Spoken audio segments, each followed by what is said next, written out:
Neste vídeo, iremos dar alguns exemplos de parques eólicos instalados ao redor do mundo, discutindo também as topologias mais comuns do sistema de energia eólica. O Parque Eólico de Gansu, na China, é o maior parque onshore do mundo, chegando a 20 gigawatts após sua implantação total. Possui 7.000 turbinas divididas em parques de 100 ou 200 megawatts. Na fase 1, foram implementados 18 parques de 200 megawatts e 2 de 100 megawatts.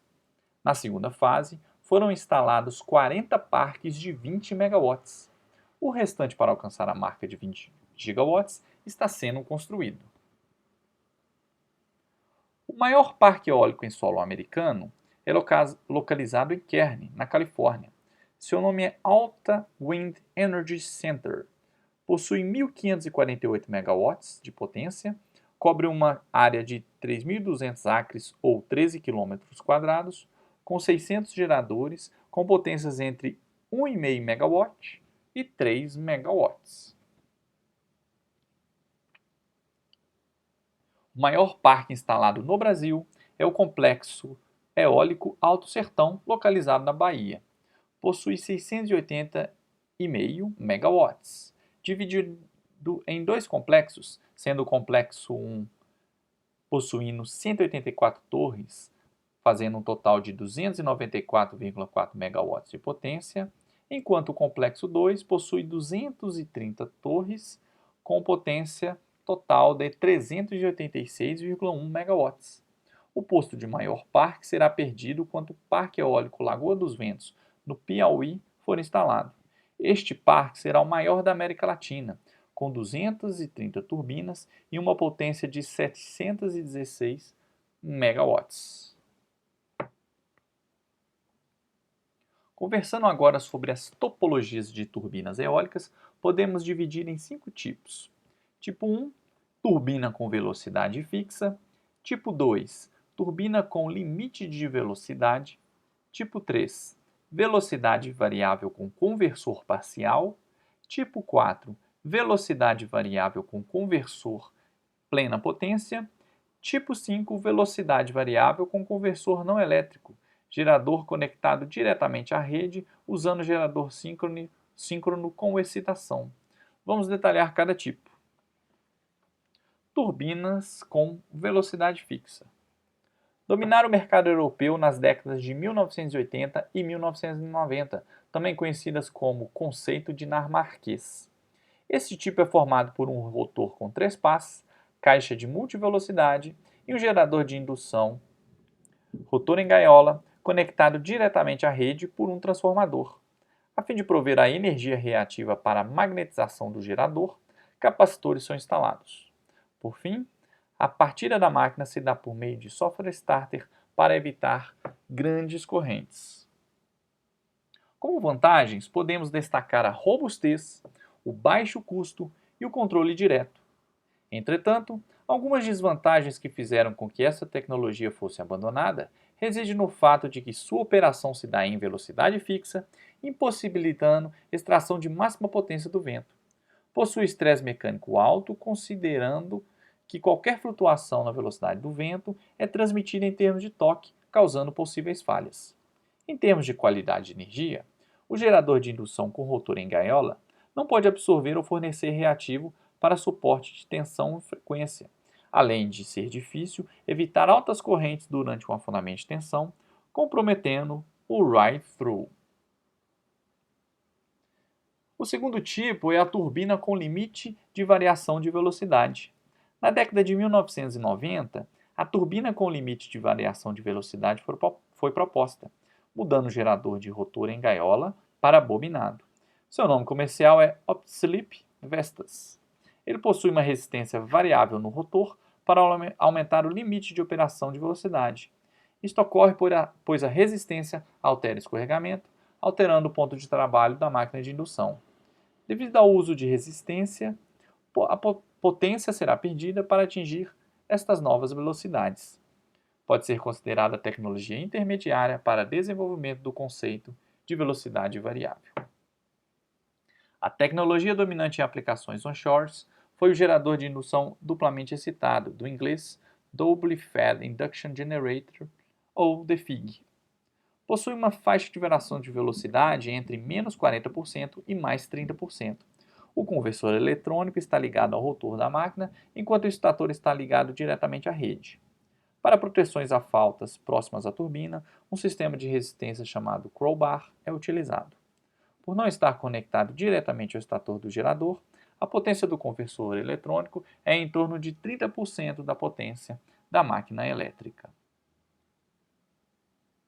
Ao invés de usarmos um conversor com parte da potência, podemos utilizar um conversor com plena potência.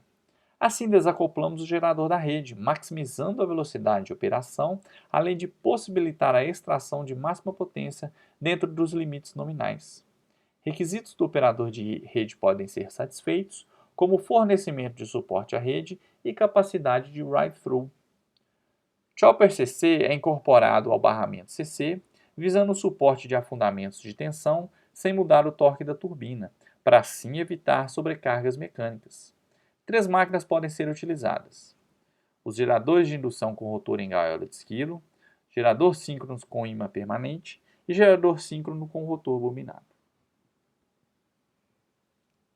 O gerador de indução com rotor em gaiola de esquilo, além desta máquina e do conversor em plena potência, possui uma caixa de transmissão, o que causa preocupações em aplicações offshore, pois compromete confiabilidade, disponibilidade e manutenção. O sistema como um todo possui baixa eficiência quando comparado a outras máquinas. O gerador síncrono com rotor bobinado tem seu rotor de corrente contínua excitado diretamente da rede. Não possui caixa de transmissão, aumentando a eficiência do sistema. Trata-se de um gerador com múltiplos polos e com custos maiores em relação ao gerador de indução. Em relação ao controle CC, há a estratégia de enfraquecimento de campo para operação em alta velocidade e minimização de perdas. Pelo fato do uso de anéis coletores, a manutenção destes elementos deve ser programada. Há ainda o gerador síncrono de ímã permanente, que, não possuindo caixa de transmissão entre o eixo central das pás e o rotor, é constituído por um grande número de polos, porém menores e mais leves se comparados ao gerador síncrono com rotor bobinado, tendo maior densidade de potência. O inconveniente dessa tecnologia está na dificuldade em trabalhar com ímãs permanentes durante a fabricação e operação, além de possuir alto custo do ímã permanente.